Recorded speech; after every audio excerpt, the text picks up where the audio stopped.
Here, and I wanted to share my background with you. I am based in Charlottesville, Virginia, which is right in the center of the state of Virginia and home to the famous Blue Ridge Mountains.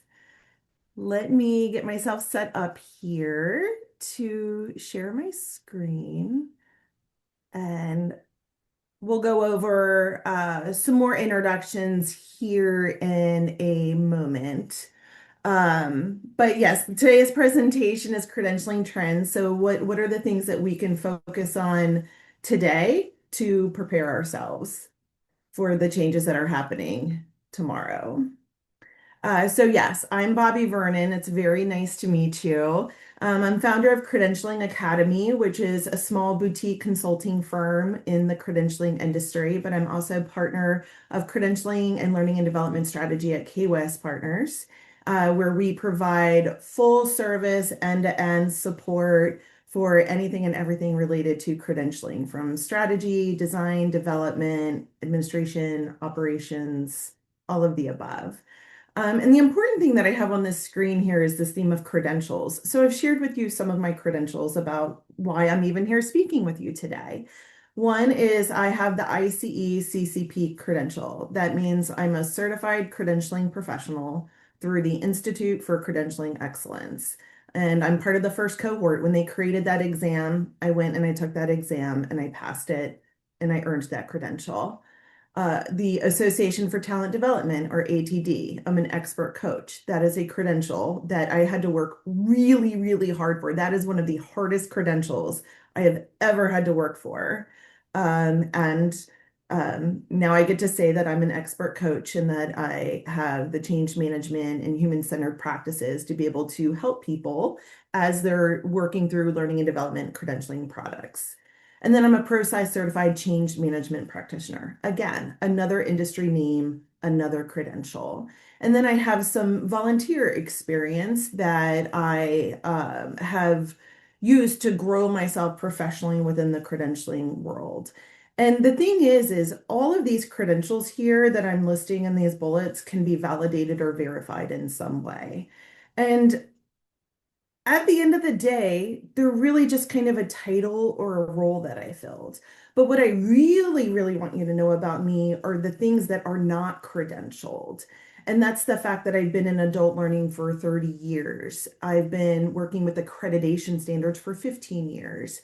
I've worked 20 years at a membership association, which means I've done a lot with learning and development, with HR, with credentialing. I've done a lot in that space in terms of creating and designing learning experiences and validating people's learning so that they can do their jobs or do their jobs better. And I've had some pretty distinct roles in which I gained and accumulated a lot of professional experience. And the thing is that professional experience that you see in the bullets here are things that I can't necessarily validate or verify when I go to put it on a resume, right? I literally have to type it out in bullet points and say, these are the things that I'm capable of doing, and then hope that when I submit my resume to somebody, to an employer, they're going to go, yes, that seems good. We're going to trust that Bobby actually has those skills and did those things. So let's remember this, like, because this conversation here is going to anchor the rest of the presentation for today. And so, like I was saying, how is this information shared? How do you verify what I'm claiming I can do? How can employers trust this information? And then, based on reading this, how do you know what I'm truly capable of? Did I do it at an entry level? Um, at an entry level, like I'm junior or new to the role? Did I do it in some advanced level? Was I doing some sort of executive strategy? None of what I've shared with you here on this screen actually tells that story. And so we're really going to be focusing on telling the stories today. So one of the things to keep in mind is proving people's abilities is getting harder than ever. So this is a stat that I took from last year. It's probably way underrepresenting the usage of AI today. But as of last year, the stat was 65% of people seeking jobs were using AI in the application process. So basically, they were all taking a job description and taking their resume and saying, build my resume for this job description. And then on the other side of the house, you've got the employers who are using AI to do the screening of the applications.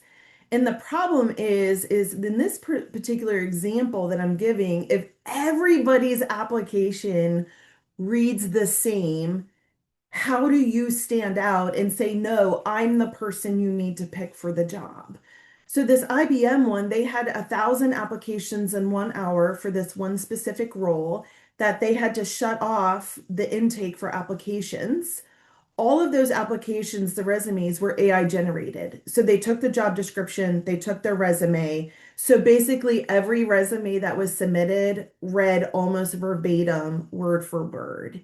And then out of all of those resumes they received, none of them had embedded their digital credentials into their resume. They just listed them as a bullet point on a paper resume. And so IBM, a major IT company, goes, how do we even figure out who to hire for this job? We don't even know how to make sense of this.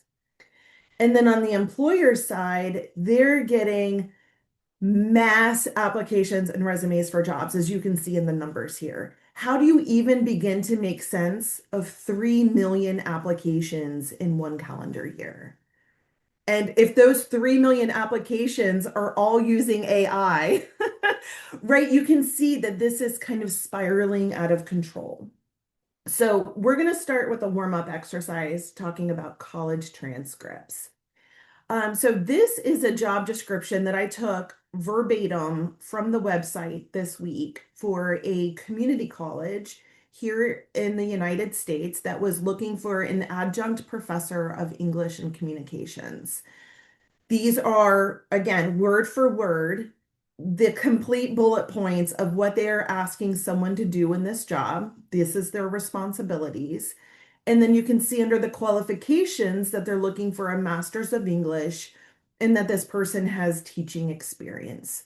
So, on the one hand, part of the problem is job descriptions are not being written very well and they're not very skill centric.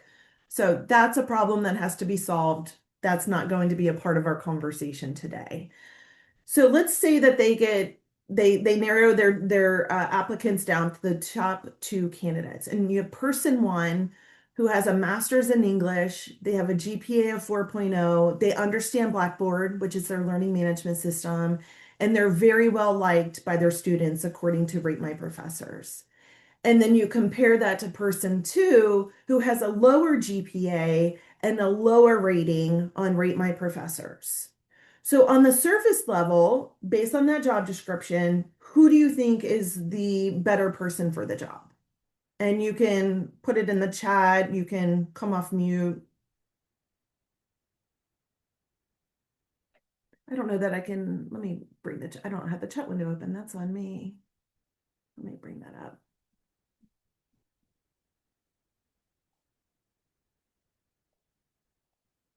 Person one, exactly. Yeah, thank you, Amira. And but the problem is we're basing this on a master's in English because that was the requirement, right? But when we actually dig deeper into the college transcript, we can see that person one focused more on literature and person two focused more on teaching, writing, and composition. And so, based on the responsibilities of the job, person two is actually a more qualified fit for being the adjunct professor. But the transcripts don't tell us the story and surface the skills that these people have learned in their classes that further qualify what they're capable of doing in working that job as a professor. So, the challenge becomes how do we surface meaningful skills data? And this is going to be the theme for the rest of the presentation. So the key takeaways, as Amira shared when she was socializing this presentation, are listed here. And it's really talking about the meaning and the purpose of credentials today, skills as a new currency, the difference between badging and credentialing, because there is a difference, and we're going to do a visual inspection of what that means. Talking about the micro credentials and why they matter so much, the stackable credentials, the flexible learning pathways, and then how assessment design actually helps factor into this as well. So the first thing I wanted to do was share the four main credential types. Now there's all different types of credentials. You can put a credential on a lot of different things, but no matter what the product is, they can all be categorized into these four main buckets. So you have certification, assessment-based certificate program, which I call ABC for short, certificate program, and micro-credential. And a good way to understand the baseline of what these mean is basically associated with their level of content coverage. So a certification is big and broad and will test you on a lot of concepts. An assessment-based certificate program will narrow that in and will provide you the education and the training as well as the certification-like assessment. And then you have the certificate program, which is a little more focused, and then you have the micro-credential, which is super focused, right? So we start big and we funnel it down.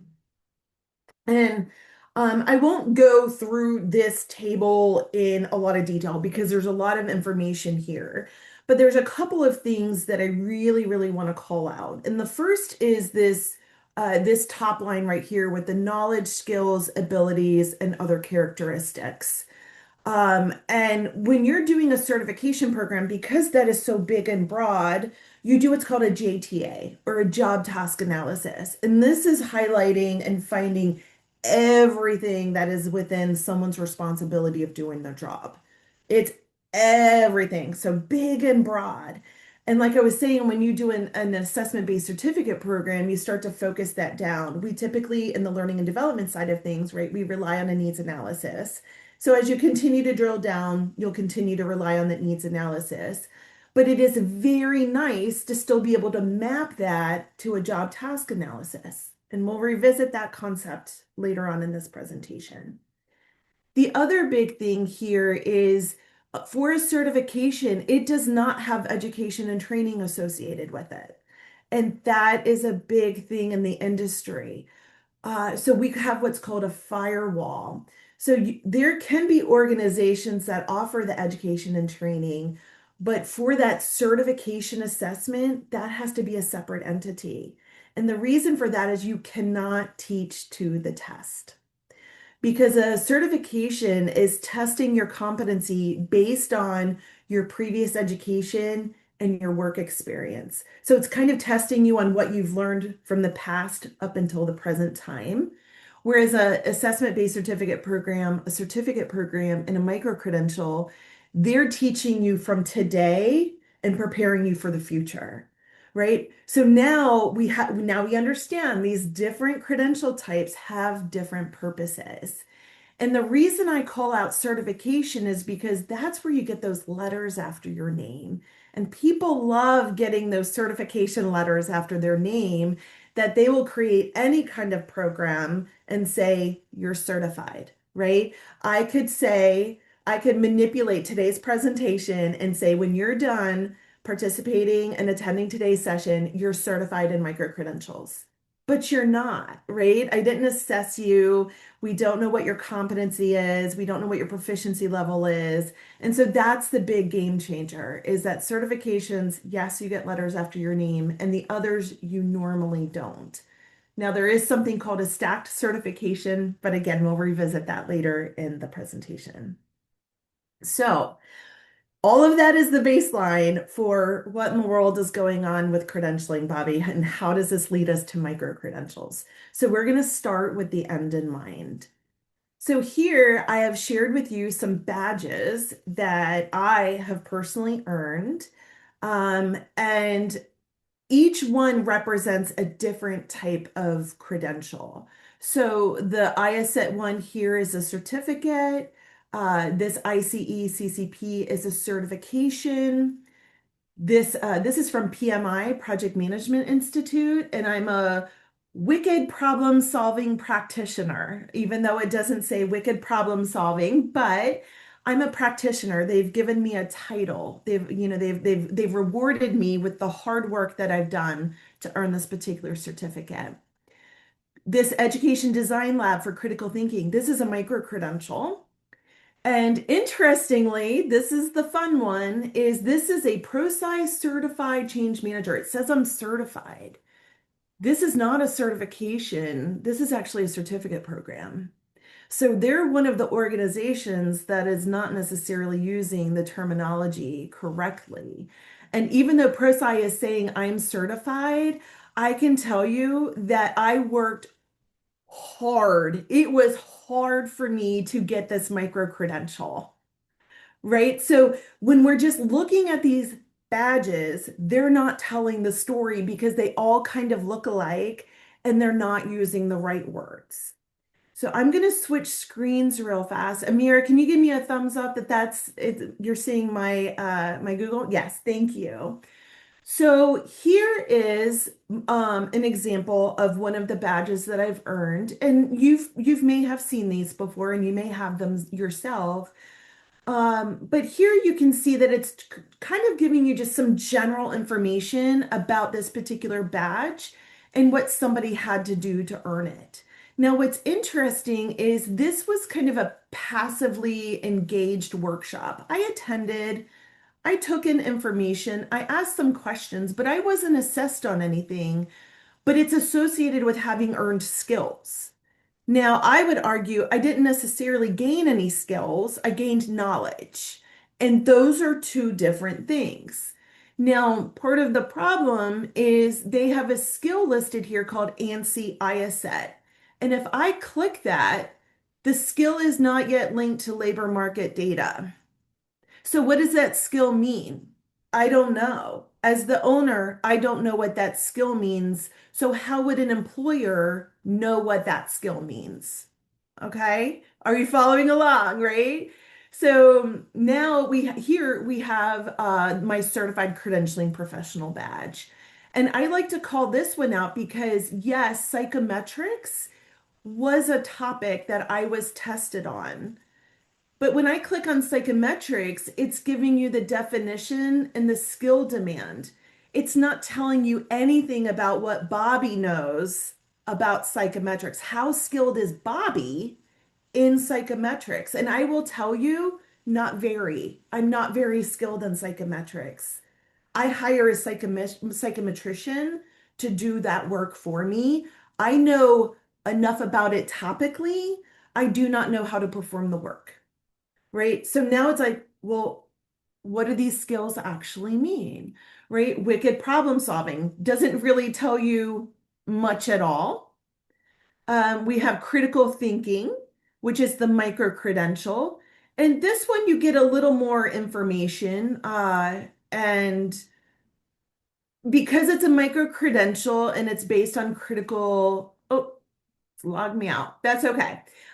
Because it's focused on critical thinking, those skills might make a little more sense because it's so focused. You're like, oh, okay, I understand what that means.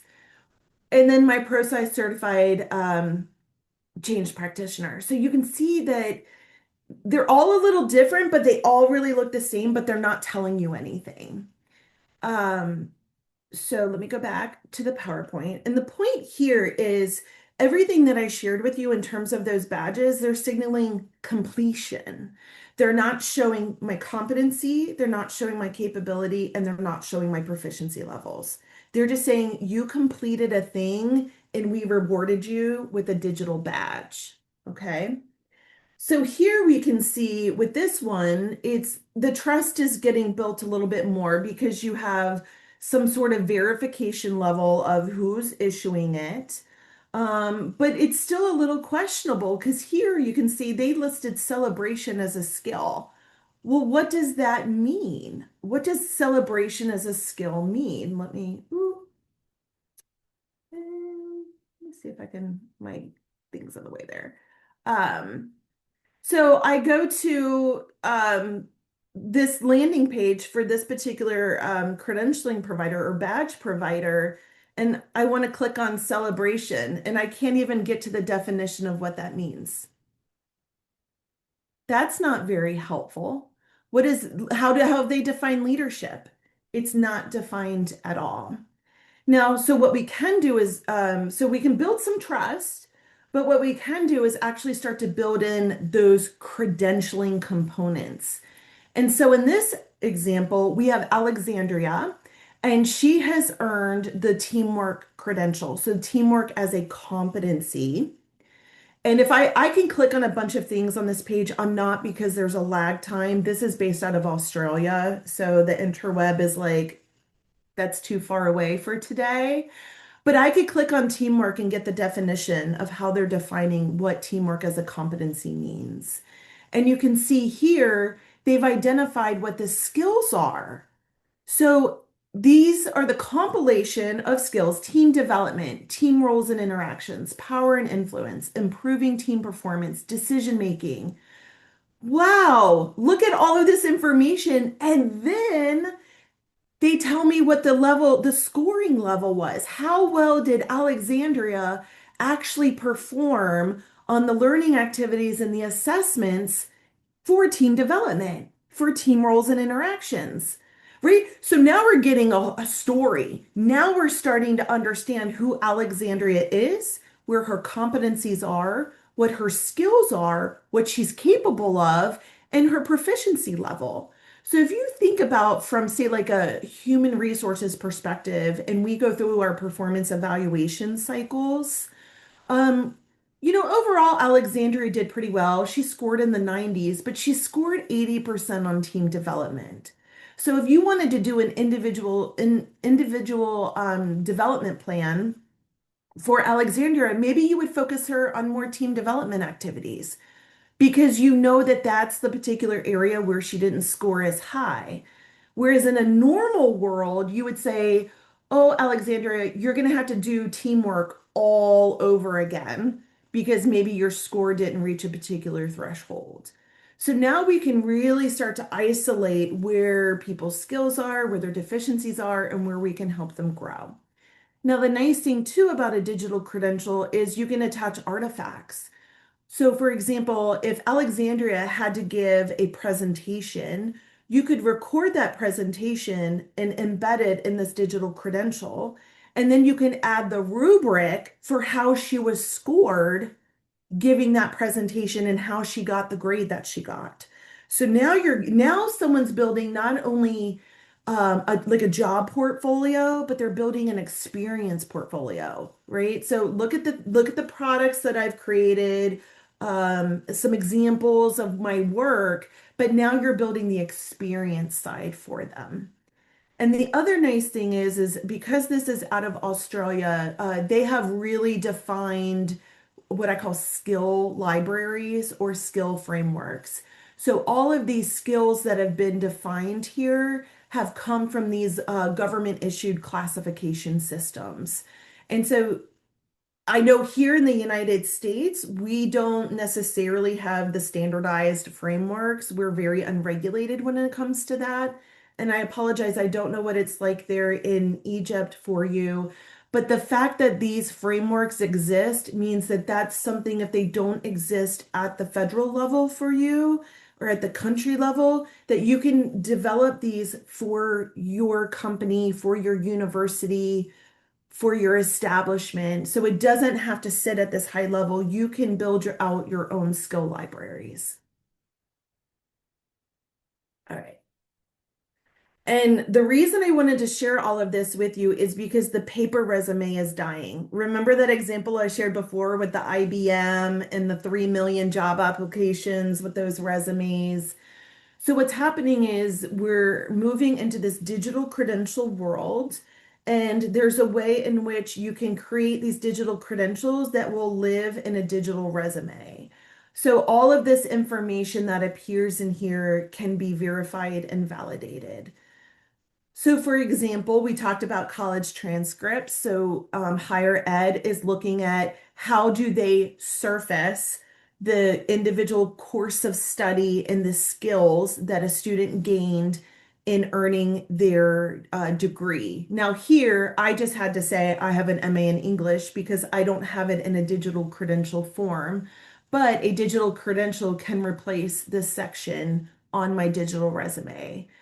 Work-based learning, where do we apply most of the things that we know?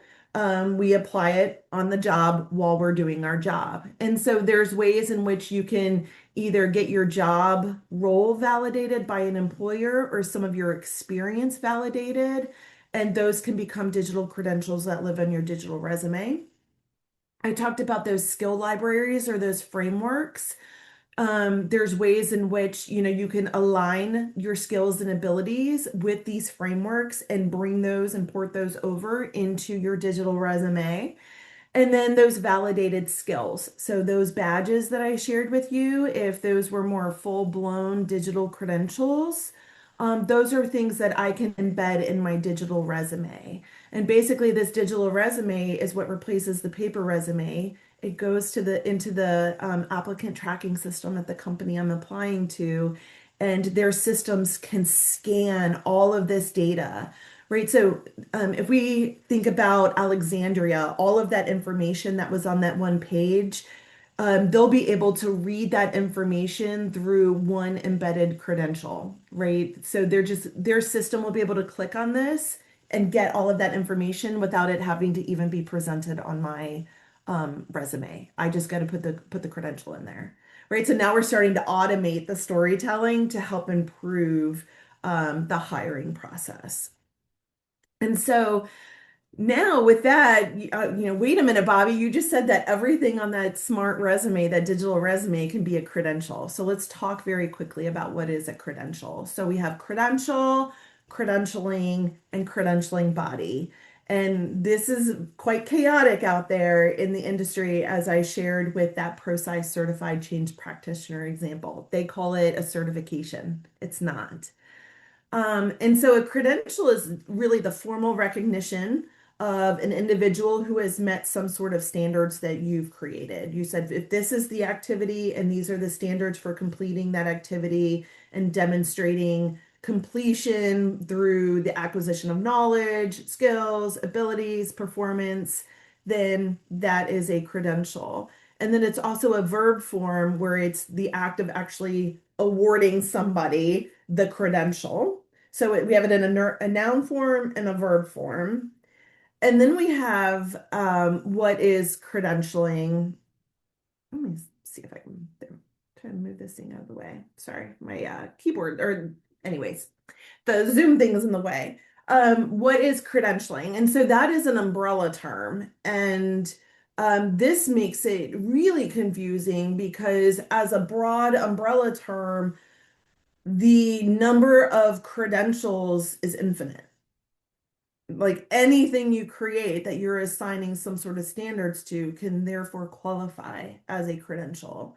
And then the credentialing again can be the verb form. So that's the process of um, how you are designing, developing, and delivering the credentials themselves. So it's already kind of confusing, right? Like all of these words. And so it makes sense as to why they're misunderstood and misapplied in practice.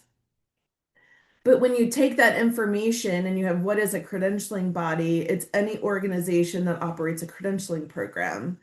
And so, what does that mean? It means all learning counts. And this is one of the mindset shifts that is taking place in the industry. Is before credentialing used to focus very much on those things that were high stakes and higher rigor, like your degree programs or apprenticeships or certifications that are required to do a job or licensure. And now what's happening is everything can count as a credential. And it means any organization who is following these standards in developing credentials is therefore a credentialing body. And what this has done is caused a mass influx of companies coming in and saying, we're a credentialing body, we're offering these credentials. And a lot of them are misnaming them as certifications. So that's where a lot of this chaos is coming from. But it's the fact that the value is going to come into moving away from those digital badges and adopting the credentialing best practices to create those digital credentials that I just shared with you.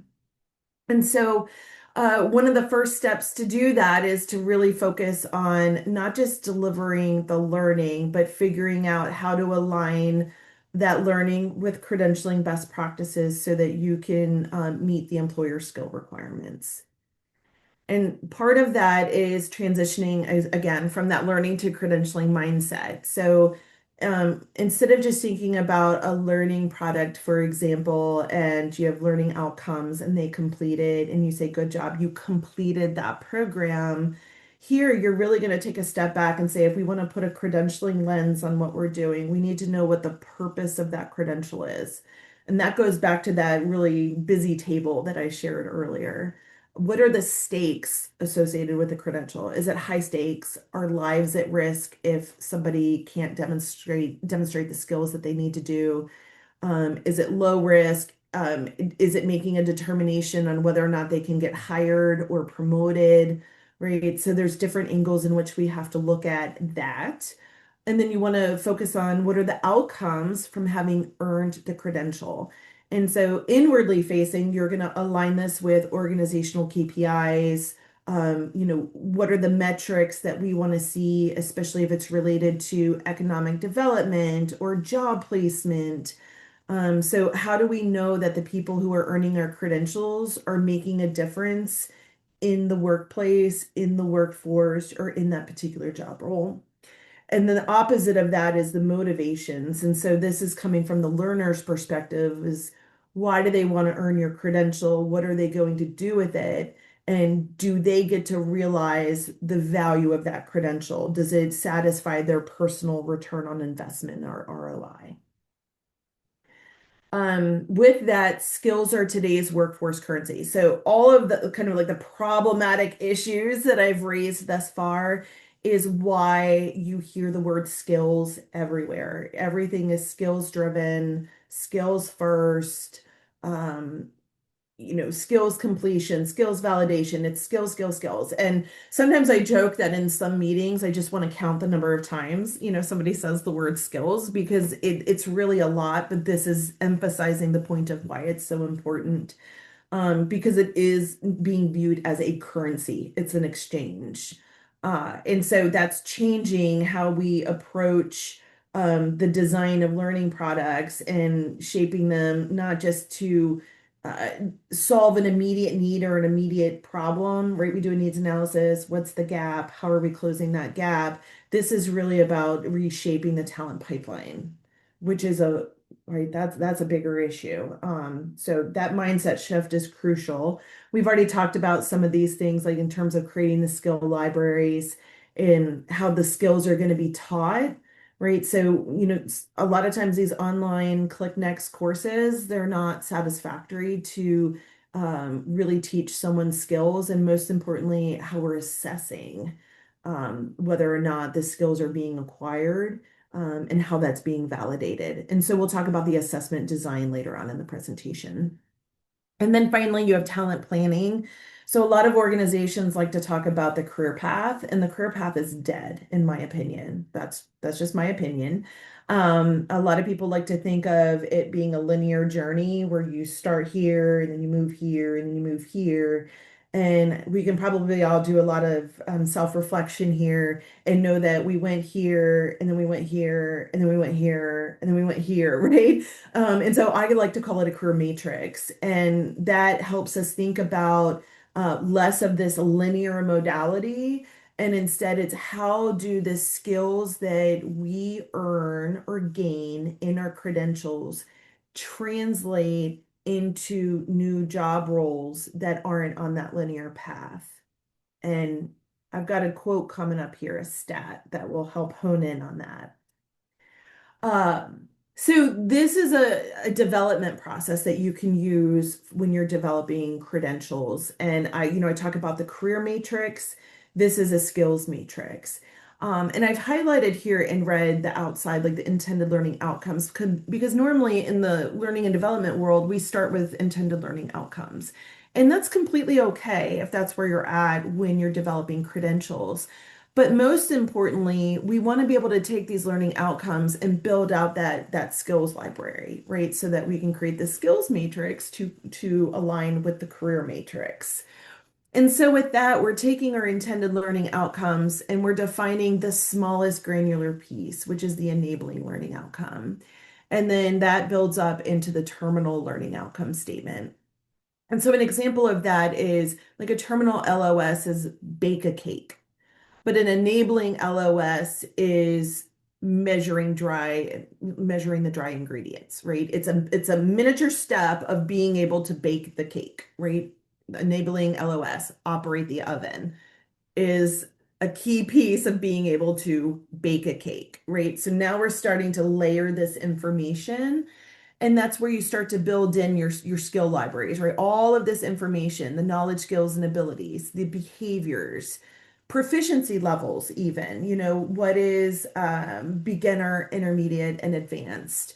And being able to put that all together in your skill library. And rich skill descriptors is basically the descriptions that really tell us what the skills are. Remember, we saw some skills defined in some of those badge examples, and then we saw where some of them weren't defined at all. And then together, that is your competency or your capability model. So, competency is the expectation of what you should know. Capability is what you're capable of doing. And those are two different things because, again, competency tends to be a little more facing the past, what you've learned up until this point, and capability is more what can you do now and into the future, right? It's a growth opportunity. So they're slightly different things.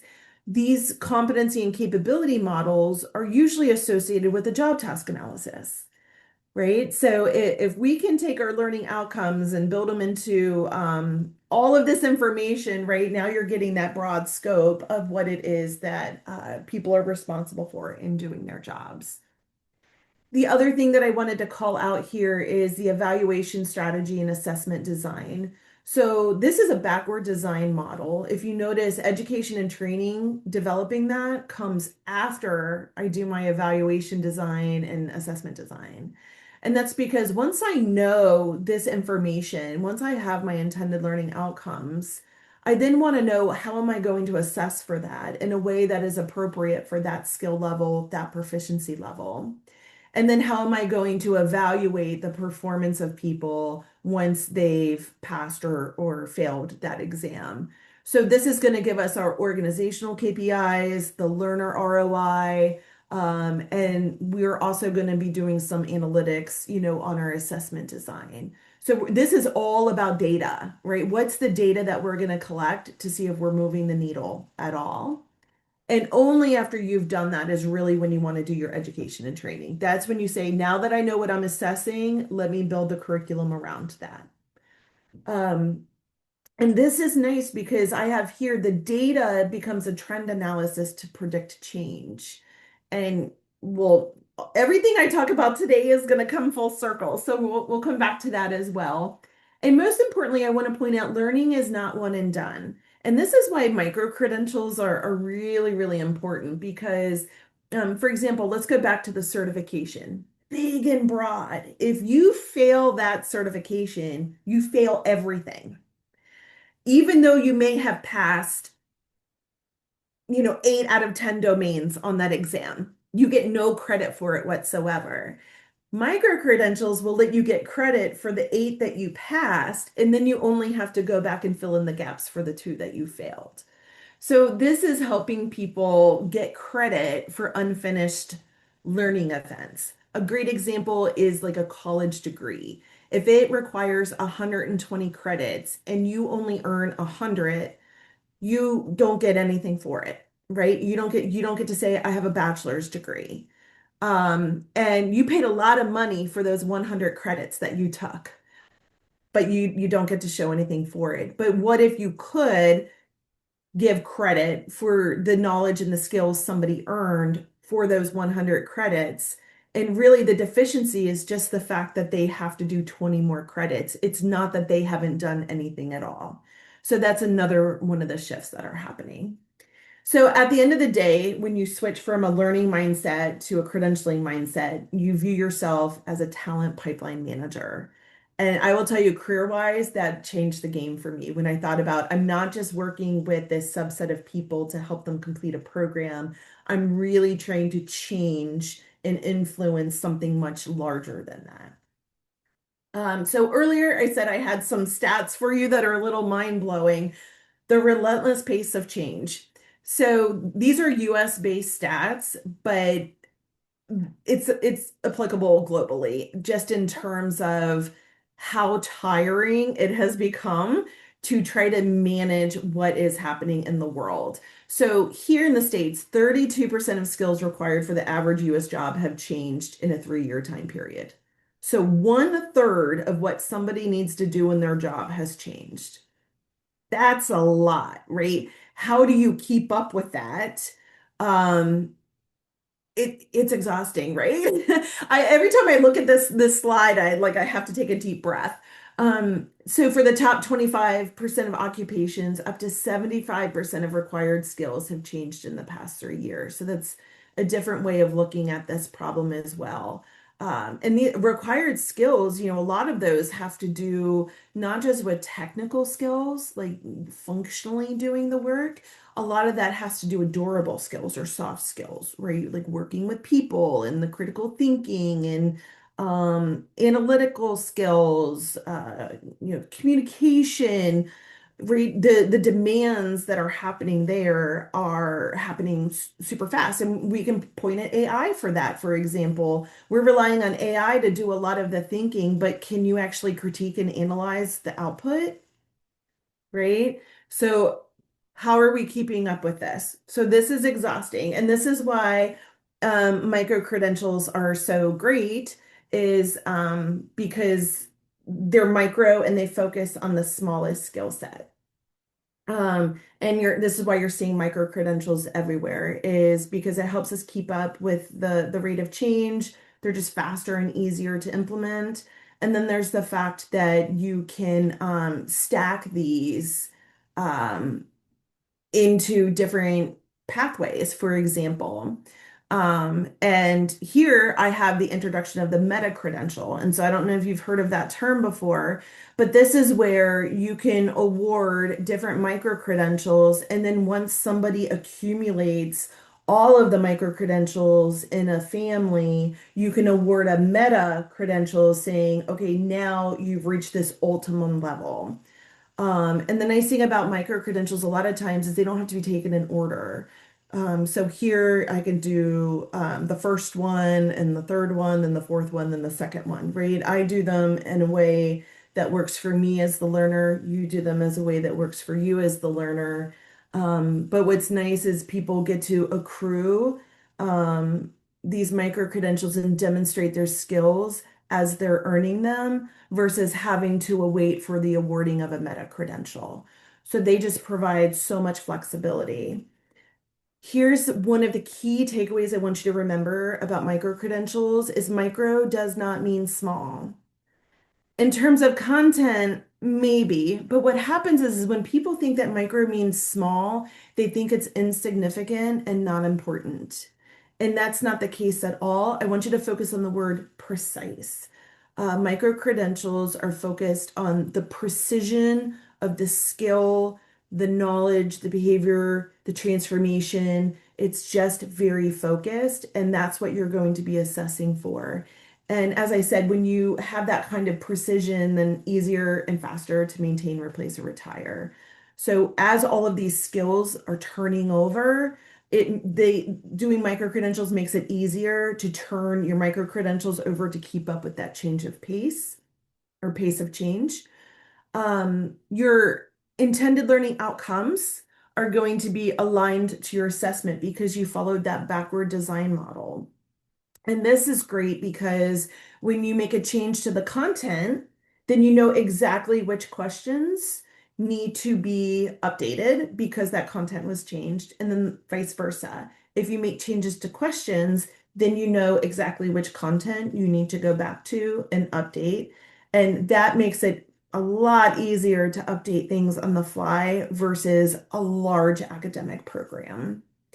And then if you're making a change, then it helps to isolate the learner's attention to just that particular element, that micro credential that contains the change versus them having to take the whole program over again.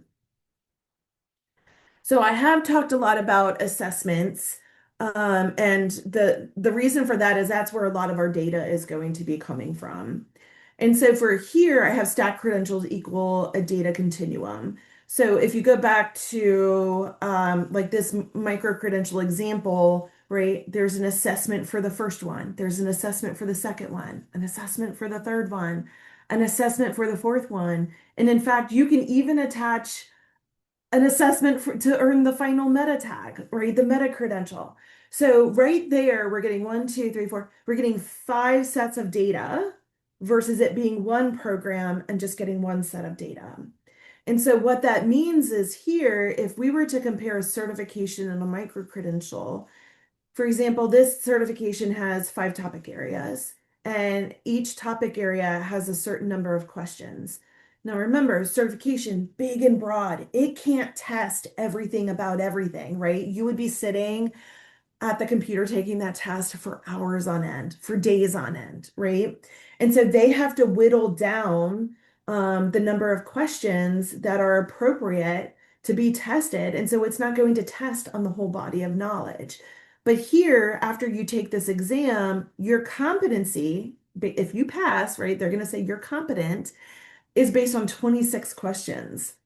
Now, if we compare that to a micro credential, and I take topic A and I break that into three subtopics, now for topic A, I'm getting 38 questions versus the five that were asked on the certification exam.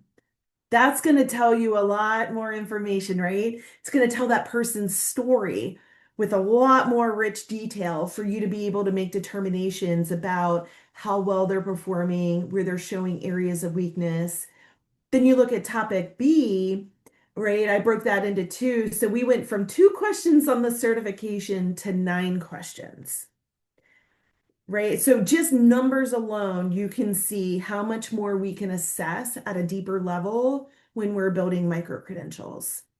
And so the benefits of this is being able to collect data at smaller intervals, and you can validate things earlier on.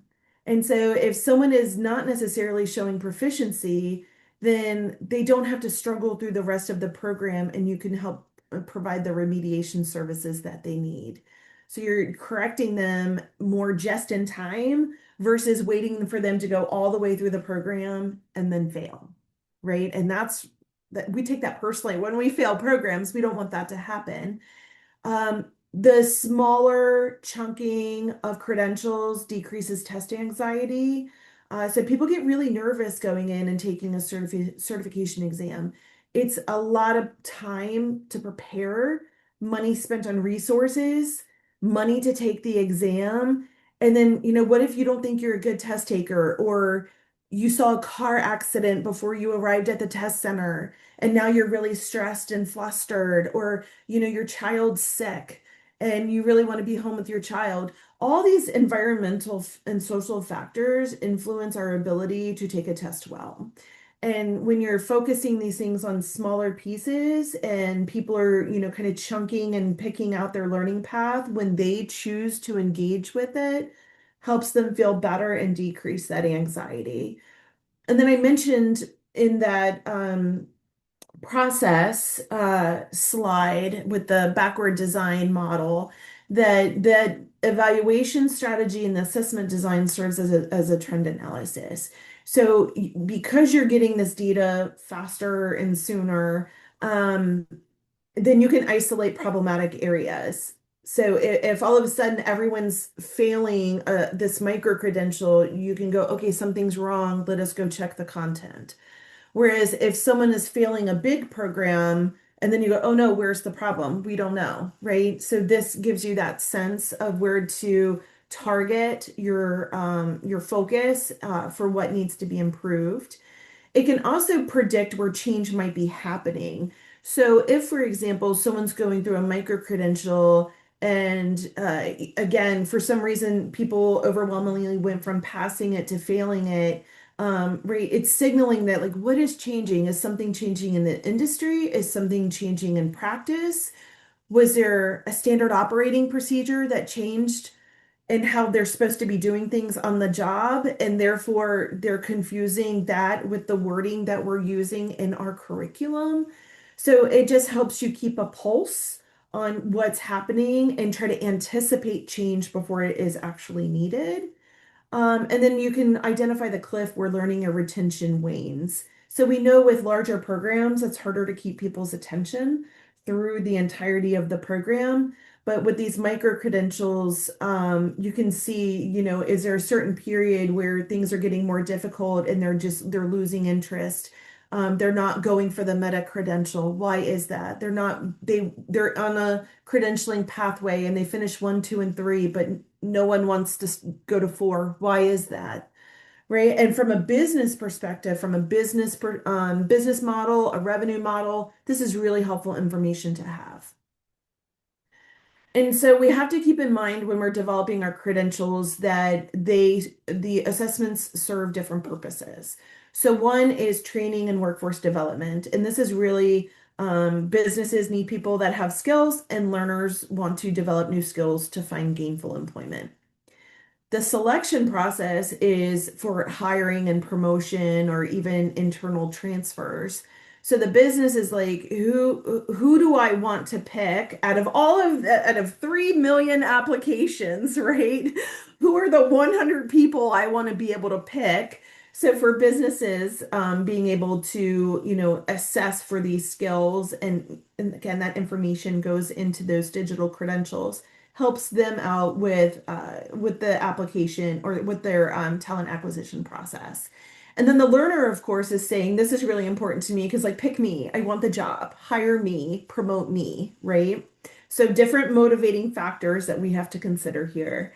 And then you have the professional education and workforce advancement. So this is where who's continuing to grow in their role, who is continuing to add value or increased value for the employer. And then the learner, it's their lifelong learning journey, right? Like they want to learn something new. They want to transition into a new career.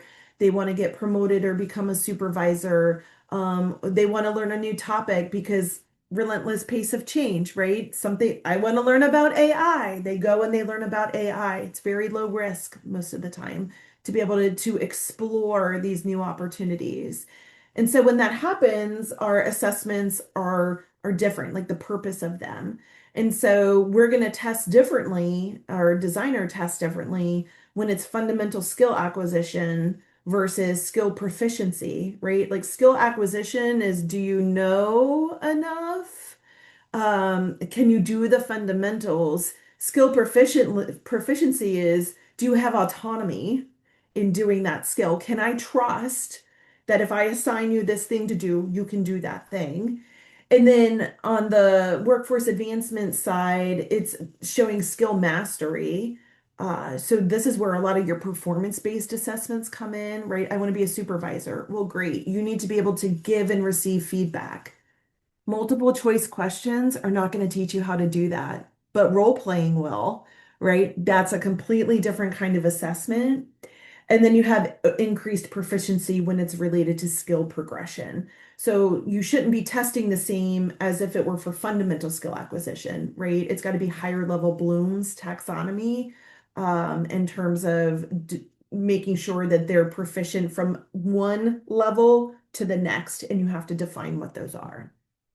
And so some of the trends that we're seeing on the assessment side have to do with longitudinal assessments. So again, when I showed you that development process chart, I said no more one and done, due to the pace of change, right? Like we're counting credit or we're giving credit where it's due because somebody completed things. But one of the things to remember is a lot of times once we complete a program and we take the test, we're never tested again. It's assumed, for example, the ProSci change management practitioner credential that I have, I've never been tested since earning that, even though things in the practice of change management may have changed. So how do you know that my skills are remaining current? And they're using longitudinal assessments to do that. So yes, you can have your assessment at the end of your credential or micro credential, but you probably want to build in some checkpoints, say like every 3 months or every 6 months, or as things are changing to ensure that people's skills are remaining current. The other shift is capability assessments, and I mentioned that with the workforce advancement assessment purpose. And this is where we're kind of we're moving more towards these performative-based assessments where people actually have to demonstrate what they can do. And one of the things that is impacting this as well is AI. How, if you're doing a remote program, how do you know that the person who is taking the program or the test is actually the person taking the program or test? How do you know that they're not using AI to take the test for them? And so when you do these performance-based assessments and you can kind of physically see and put hands on the people, right? Engaging with the assessment, then that takes that risk, or that lowers that risk, or potentially eliminates it entirely. And then breaking tradition is moving away from multiple choice questions.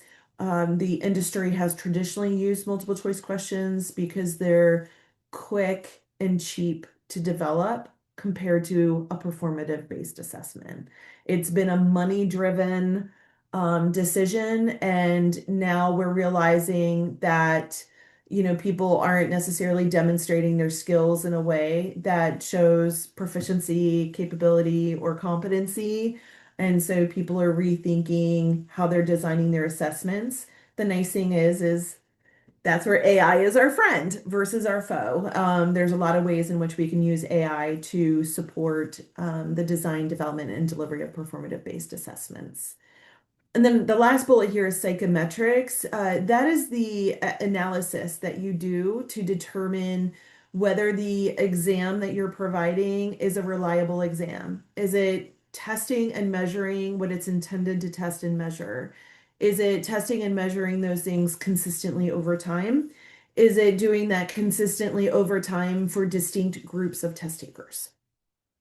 So that comes over from certification. It's not used a lot in learning and development, but we're starting to see that transition because you have to be able to validate the outcomes of your assessments to be able to determine people's performance. So now we're going to put all of this together. So we talked about adopting the credentialing mindset. We're going to surface skills. We're going to validate competency and capability. We're going to hire that skilled talent, and we're going to close that skills gap. So what does it look like, right? We talked about all of these things. First, we need to understand where the data for all of these things live. And right now, it's living in HR systems, right? Applicant tracking systems, performance evaluation systems. So HR, human resources, owns a lot of our data. These certifications that we take, these industry certifications, they own our data and our pass-fail scores and all of that stuff. And then you have learning management systems, and that's whether you're taking that through industry associations for presentations like this, or learning management systems for schools or higher ed, right? They're tracking all of this data. And the problem is, as the individual, I don't own this data, you don't own your data, right? These systems own the data. And so the shift is all of these systems are coming together, and all of this data is becoming aggregated in what's called an LER, a learning and employment record. And so remember when I was talking about those digital credentials, all of that information gets encapsulated in what's called this learning and employment record. And it has all of our validated skills, and it's across our entire career journey. So it can have our employment information, it can have our certification information, our micro-credential information, job role and project information, right? All of this information can get aggregated, and it's portable. So I get to carry my information around with me, and you get to carry your information around with you. And it's in a digital wallet. So, I'm sure a lot of us are familiar with digital wallets on our phone where you can tap to pay with a credit card, or your boarding pass for your flight is on your phone. And it's essentially just like that. All of the information will sit in a digital wallet. And this is kind of what it shows, like, here's all my skills in my digital wallet, right? Like, we've put it all together.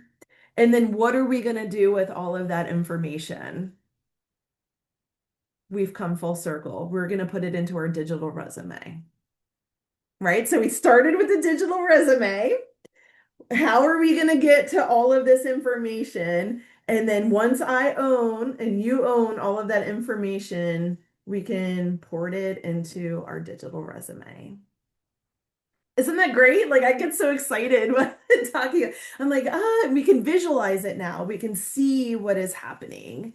So if you take anything away from today's presentation, it's that the product that you're creating, it's not the credential, it's really that learning experience, right?